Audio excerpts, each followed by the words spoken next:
Invincible season 2 का episode 1। Careful for spoilers if you haven't seen the new episode, because इसमें मैं पूरा review दूंगा एपिसोड 1 का। सीजन 2 स्टार्ट होता है फाइट से, मार्क के भी और इमॉर्टल मैन के बीच में से।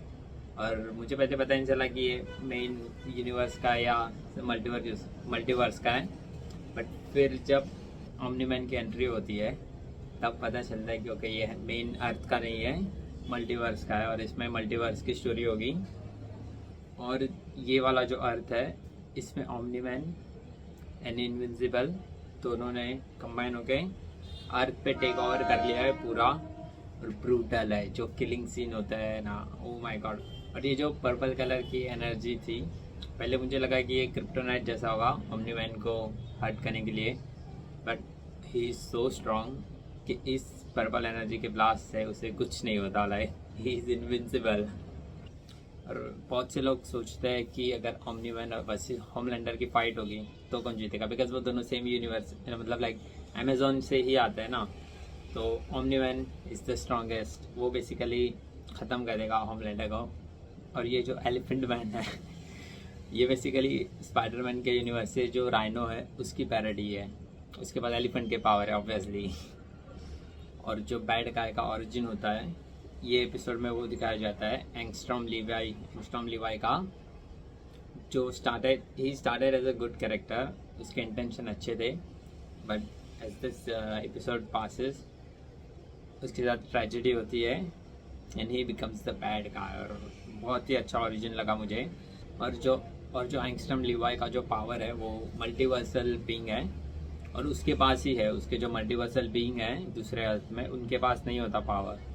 तो वो उन सबको गैदर करता है और एक मशीन में डाल के उनके माइंड की जो मेमोरीज होती है वो कलेक्ट करना चाहता है टू डू गुड। उसे लाइक दूसरे अर्थ में भी कैंसर को क्योर कर लिया। तो वो सब सारी चीज़ें, सारा नॉलेज उनके अर्थ का उसके एक ही माइंड में डालना चाहता है। पर जो दूसरे अर्थ के जो एंगस्ट्रॉम लीवाई होता है उनका वर्ल्ड डिस्ट्रॉय हो गया होता है बेसिकली। इनविजिबल और ओमनी मैन ने पूरा डिस्ट्रॉय कर दिया होता है। और जब मशीन चालू होती है तो वो अपना हेलमेट निकाल देता है। तो जो मेमोरी होती है वो बराबर से ट्रांसफ़र नहीं हुई होती। और जो दूसरे एंगस्ट्रॉम लीवाई का जो ड्रामा, जो फैमिली की डेथ, वो सब होता है, वो मेन वर्जन के माइंड में आ जाता है।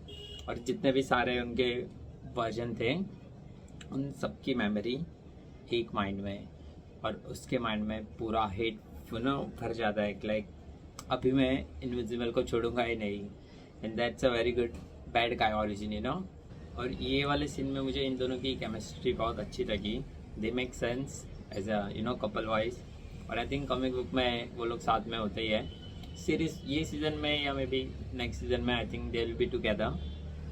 और ये एपिसोड में एक नया कैरेक्टर इंट्रोड्यूस हुआ है जिसका नाम बुलेट प्रूफ है ना। इसका ओरिजिन बैड एज है। बुलेट प्रूफ का जो ट्विंस ब्रदर होता है, उसका बड़ा भाई, वो उसके ऊपर एक्सपेरिमेंट करता है बिकॉज उन दोनों के पास सेम डीएनए होता है।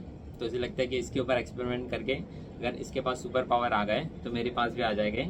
और अगेंस्ट बुलेट प्रूफ का जो विल होता है उसके अगेंस्ट जाके उस पर एक्सपेरिमेंट करता है और वो सुपर हीरो बन जाता है। और उसका जब आई है वो कोई प्रोसेस में दे तो जाती है। Like he is powerful, like he is strong. वो इनविजिबल के लेवल पे ही है बट नॉट क्वाइट देयर, उससे थोड़ा कम, but he is very strong, can fly, he has a super human strength. Overall मुझे ये एपिसोड बहुत ही पसंद आया, मज़ा आया देखने में, एंटरटेनिंग था। और आई थिंक मे बी मैं पूरी सीज़न का एक एपिसोड रिव्यू करूँगा। सो या, thank you so much for watching.